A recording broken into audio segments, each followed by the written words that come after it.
এ যেন চাঁদপুরের খুদে মেসি।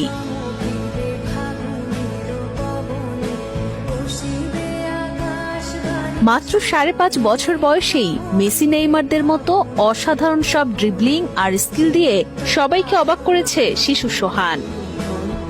আমি দেখি নাই যে এরকম বল নিয়ে কেউ খেলাধুলা করে, আর ওর চাইতে বলের ওজন বা বলটা অনেক বড়, পুরোই একেবারে ব্যতিক্রম আর কি আমাদের মতলবের মধ্যে ছেলেটা। বাবার কাছ থেকেই ফুটবল খেলা শেখার হাতেখড়ি সোহানের।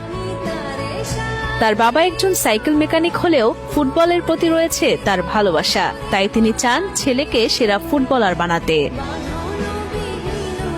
স্বপ্ন পূরণ করতে প্রতিদিন নিয়ম করে ভোরে আদরের সন্তানকে ফুটবল খেলার কৌশল শেখান তিনি।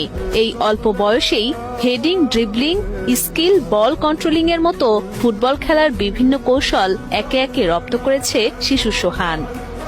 খেলাধুলা আমার ছেলেকে আমি নিজেই শিখি, এমনকি ওরা চাই বাংলাদেশের একদিন ভালো ফুটবলার বাংলাদেশের যাতে নাম হয়।